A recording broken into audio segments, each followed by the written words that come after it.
የነዳጅ ዋጋ ዳግም ጨምሯል። ኢራንና አሜሪካም ወደ ጦርነት ሊገቡ ዝግጅታቸውን እንደጨረሱ መገመት ይቻላል። ኢራን ምላሽ ሰጥታለች። ለአሜሪካ የሰላም ሐሳብ አልስማማም ብላ እንደዛው እንደበፊቱ ሁለት ወገኖች ግራና ቀኝ እንደቆሙ ነው ያለው የድርድር ተስፋ ከሞላ ጎደል ሙሉ በሙሉ የተደመደመ ሆኗል። ቤንያሚን ኔታንያሁ ደግሞ በጣም ሰፊ ቃለ ምልልስ ሰጥተዋል። ብዙ ጉዳዮችን ያነሱት የእስራኤል ፍላጎት፣ የእስራኤል ሁኔታ ምን ይመስላል የሚለው በዝርዝር መታየት ያለበት ነው። አሁን ያለው የመካከለኛው ምስራቅ ሁኔታ የነዳጅን ዋጋ በጣም የሚያስወድደው ስለሆነ ይህን ጉዳይ መስማት በጣም አስፈላጊ ነው። በዝርዝር እናነሳዋለን። የአሜሪካ መንግስት የመጨረሻ የድርድር ሐሳብ ያለውን ለኢራን አቅርቦ ነበር። ባሳለፍነው ሳምንት በተለያዩ ጉዳዮች ይህንን ነገር በዝርዝር አንስተናል። አሜሪካና ኢራን ሊስማሙ አይችሉም እያልኳችሁ ነበር። ይህን ያልኩበት ምክንያት ደግሞ የአሜሪካ መንግስት ያቀረበው የድርድር ሐሳብ መጀመሪያ ላይ ከቀረበው የድርድር ሐሳብ ብዙ የተለየም አልነበረም። የአሜሪካ መንግስት በዋናነት ያነሳው አንደኛው ጦርነቱን በአስቸኳይ ማቆም የሚለው፣ ኢራን ያለምንም ቅድመ ሁኔታ ሆርሙዝን መክፈት አለባት፣ መርከቦች እንዲመላለሱ መፍቀድ አለባት የሚለው፣ እንደዚሁም ደግሞ የኒኩሌር ጦር መሳሪያዋን ወደ ዜሮ ማውረድ፣ የተብላላውን የኒኩሌር አረር ወደ መሆን የሚሄደውን የዩራኒየም መጠን ወደ ሌላ ሀገር አሳልፎ መስጠት፣ እንደዚሁም ደግሞ የኒኩሌር ጣቢያዎቿን ሙሉ በሙሉ ማቆም የሚለው። ከዛ በኋላ የአሜሪካ መንግስት ማዕቀብ ያነሳል፣ የሆርሙዝን በር ለኢራን ይከፍታል፣ እንደዚሁም ደግሞ የተያዘባትን ገንዘብ ይለቅላታል የሚል እቅድ ነው ለፓኪስታን የተላከውና ፓኪስታን ወደ ኢራን የላከችው። ኢራን ሌሊቱን ለዚህ መልስ ሰጥታለች። ኢራን የሰጠችው መልስም ልክ እንደ አሜሪካ ሁሉ ግትር ያለና ድርቅ ያለ አንድ አይነት አቋም ያለበት ነው። ኢራን ያለችው በአስቸኳይ ተኩስ ይቁም፣ በሁሉም ጦርነቶች ተኩስ አይኖርም፣ በኢራን ጋርም ምንም አይነት ጥቃት አይፈጸምም፣ እንደዚሁም ደግሞ በሊባኖስም እስራኤል የምታደርገውን ዘመቻ ታቆም የሚል ሐሳብ አንስታለች። የሆርሙዝ ሉዓላዊነት ባለቤትነቴ ይታወቅልኝ ብላለች። ኢራን ተመሳሳይ አቋም ነው ከዚህ በፊት ስታራምድ የነበረው። ከኢኮኖሚ ጋር በተያያዘ የተያዘብኝ ሀብት ይለቀቅ፣ ማዕቀቦቼ ይላሉልኝ፣ ነዳጅ እንድልክ እኔም የሆርሙዝ በር ይከፈትልኝ የሚል ሐሳብ አቅርባለች። እንግዲህ ኢራን ሆርሙዝን የምትከፍተው የሉዓላዊ ግዛቷ አካል መሆኑ ከታወቀላት ነው። የሉዓላዊ ግዛት አካሏ መሆኗ ከታወቀ ደግሞ ሆርሙዝን በፈለገች ጊዜ ትከፍታለች፣ ትዘጋለች፣ ወይንም የምትፈልገውን ብር ታስከፍላለች እንደማለት ነው። እንደ ስዊዝ ካናል ይሆናል ማለት ነው። የሆርሙዝ ሰርጥ ስዊዝ ካናል ሙሉ በሙሉ በግብጽ ድንበር ውስጥ የሚገኝ ሰው ሰራሽ የመርከቦች መተላለፊያ ስለሆኑ ግብጽ ክፍያ እንደምትቀበል ይታወቃል። በአመት እስከ $10 ቢሊዮን ከስዊዝ ካናል ታገኛለች። ስለዚህ ኢራንም የምትፈልገው ሆርሙዝን ልክ እንደ ስዊዝ ካናል ሁሉ በመተላለፊያው ገንዘብ ማግኛ እንዲሆንና የግዛቷ ሉዓላዊ አካል እንዲሆን ነው። እንዲያውም ከዚህ ቀደም ስትል የነበረው ከኦማን ጋር በጋራ እናስተዳድረው ነው። አሁን ኦማን አልፈልግም ይሄን ጉዳይ ስላለች ነው። እና ኢራን አሁን ወደኔ ይምጣልኝ ያለች ነው። ይሄ የሚያስማማ ድርድር አይደለም። ዶናልድ ትራምፕ አልቀበለውም ይሄንን ድርድር ብለው በይፋ ተናግረዋል። የአሜሪካ መንግስት እስካሁን በይፋ በዝርዝር መረጃዎችን ባያወጣም ዶናልድ ትራምፕ አልቀበለውም ብለዋል። ኢራን በበኩሏ ያለችበት ሁኔታ ይሄንን ይመስላል። ሙጅተባ ካሚኒ ሁለት አዳዲስ እርምጃዎችን አድርገዋል። አንድ በጣም የታወቁ አያቶላ ሰው ሾመዋል፣ የኃላፊያቸው አድርገው የሚጽፈት ቤታቸው ኃላፊ አድርገው ሾመዋል። ከዛ በተጨማሪ ሙጅተባ ካሚኒ ከወታደራዊ ኃይሉ ጋር ተማክረዋል የሚሉ ሐሳቦች ተነስተዋል። በዚህም ምክክራቸው ለቀጣዩ ዘመቻ ተዘጋጁ የሚል መልእክት እንዳስተላለፉ ሙጅተባ ካሚኒ ተነግሯል።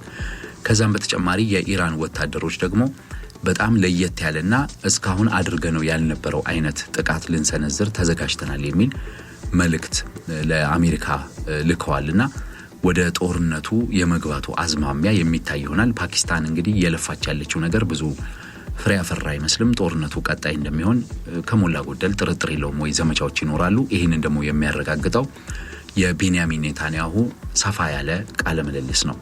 የእስራኤሉ ጠቅላይ ሚኒስትር ቤንያሚን ኔታንያሁ ለበርካታ ዓመታት በ30 ዓመት የፖለቲካ ህይወታቸውና የእስራኤል የመሪነት ህይወታቸው ትልቁ ጉዳያቸው ከነበሩት ጉዳዮች አንዱ ኢራንን ማንበርከክ የሚለው ነው።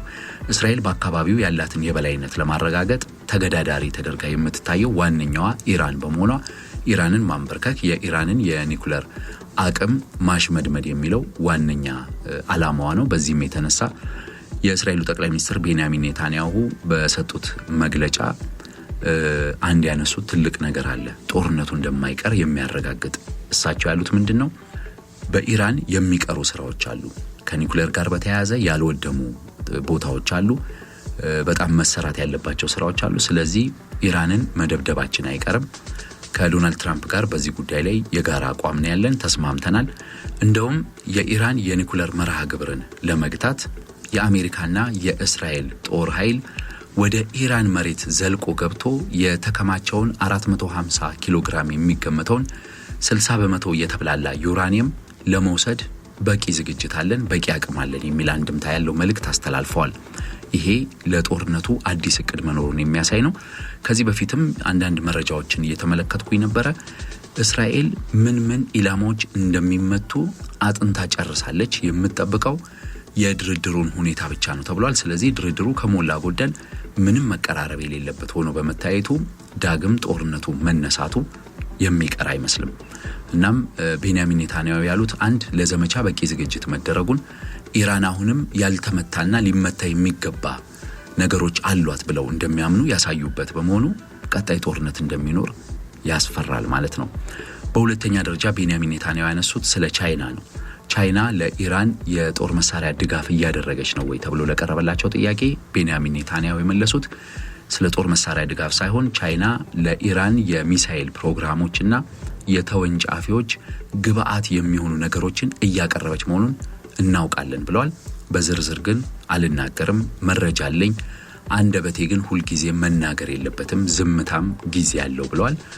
የቻይና መንግስት ይህን በማድረጉ ምን ይሰማውታል ሲባሉ ደስ የሚለኝ ነገር አይደለም፣ ነገር ግን ለቻይናኒ መናገር አልችልም ብለዋል። ደጋግመን እንደጠቀስነው ቻይና ኢራን እንዳትወድቅ የቻለችውን ሁሉ ከማድረግ ወደ ኋላ አትልም። በእርግጥ እስራኤልን አስቀይማ ምንም ነገር ማድረግ አትፈልግም። አሜሪካንን አስቀይማ ምንም ነገር ማድረግ አትፈልግም።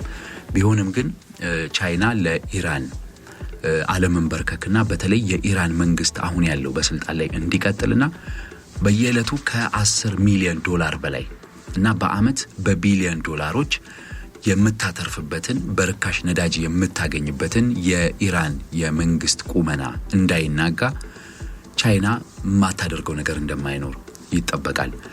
ይህ የኢራን ስምምነት አሁን ወደ ኋላ መመለሱ ቀጣይ ጦርነት እንደሚኖር ከማመላከቱ ባሻገር በዚህ ሳምንት መጨረሻ ላይ ዶናልድ ትራምፕና ሺ ጂንፒንግ በቻይና ሲገናኙ ምን ሊያወሩ ይችላሉ የሚለውን የኢራን ጉዳይ ዶሚኔት እንደሚያደርገው ወይም እንደሚቆጣጠረው ይጠበቃል። ዶናልድ ትራምፕ በከፍተኛ ብስጭት ወደዛ ሊያመሩ እንደሚችሉ መገመት ይቻላል። ነገር ግን ጥቂት ቀናቶች ስላሉ በእነዛ ቀናቶች ምን ሊያደርጉ ይችላሉ የሚለውን ማየት ይቻላል። ከጦርነቱ ጋር በተያያዘ ያለ አንድ መረጃ ብቻ ልንገራችሁ። አሜሪካ ወደ ሆርሙዝ ሰርጥ መርከቦቿን አስገብታለች። ወደዛ ያስገባችበት ዋና ምክንያት ምንድነው ተብሎ በበርካቶች መነጋገሪያ ሆኗል። የጦር መርከቦቿን ያስገባችው የኢራን አነስተኛ ጀልባዎች በብዛት ወደ ጥቃት እንዲሸጋገሩና ያላቸውን ሁኔታ ለመገምገም ያለመ ነው። በርካታ የኢራን አነስተኛ ጀልባዎችም በአሜሪካ ጦር ኃይል መመታታቸው ሲነገር፣ የኢራን ጦር ኃይል በበኩሉ የአሜሪካን የተለያዩ መርከቦች ጥቃት እንደፈጸመባቸው እየገለጸ ነው።